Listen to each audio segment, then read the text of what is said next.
Jones fire, shooting a man he believes was trying to get into his home. It happened just after midnight in the 8500 block of Cove Meadow Lane in South Fort Worth. Police tell us the homeowner was in his garage smoking a cigarette when he opened an app on his phone and saw a man at the front door turning the doorknob. The homeowner shot through the door, hitting the man in the neck, wrist, and arm. At last check, the suspect was critically injured. Police say the homeowner was not arrested. Right now from our North Idaho newsroom, a 24-year-old man is dead after a home invasion in Post Falls, and at this point, the person who shot him has not been charged. Good evening on this Monday. I'm Dan Kleckner. I'm Stephanie Vigil. According to the Kootenai County Sheriff's Office, the intruder broke into a home on Spokane Street, only to be met with the homeowner who was armed. KHQ's Adam Mayer joins us live from the scene. Adam? Well, Dan and Seth, the shooting happened at around 1 o'clock this morning, and neighbors tell me when they were getting ready to go to bed, they heard a series of shots ring out, one right after the other.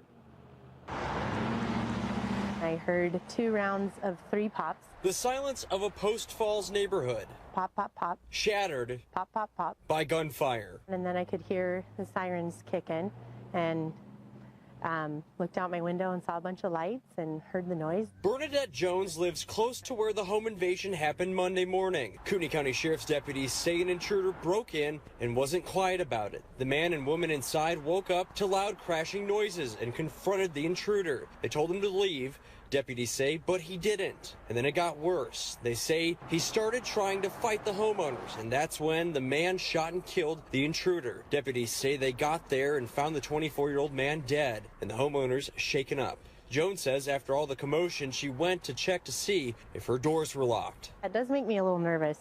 Got a lot of kids. Yeah. I'm trying to keep safe.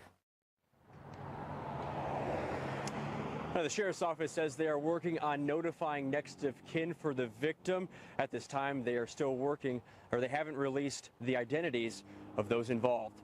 Live from the North Idaho newsroom, Adam Mayer, KHQ Local News. Inside my house, and so he brought this on himself. I have no sympathy. It's a story everyone in Oklahoma is talking about tonight. A homeowner shooting an intruder for the second time in 5 years. Our 2 Works For You reporter Tony Russell covered the first home invasion back in 2013. He is live tonight with reaction from today's shooting and what you should know about your rights to defend yourself. Tony. And police telling me tonight it's unlikely for the second time now that this man could see any charges because of self-defense. And we spoke with an attorney who actually says there's a 3-pronged test that has to be met if you want to use the Oklahoma's Stand Your Ground law as a defense. This is what you heard 5 years ago. I'm not going to talk to him. I'm just going to start launching lead. That's Charles Sweeney talking about the time he found a man inside his home near Columbia and I-44. I had the gun in my hand, flicked off the safety, got my finger on the trigger, and I started shooting him in the chest. But here we are in the same neighborhood 5 years later, and Sweeney says he encountered another man breaking into his home. He had broken into the interior of my house, and I didn't know what he was up to. I didn't know if he had any weapons. I didn't know if he had an accomplice, and I didn't know if he was meant to do me harm. That man died, and now the homeowner now defending himself twice in less than 5 years. I wish they'd stop breaking in. I wish people would stop bothering me. I just want to be left alone.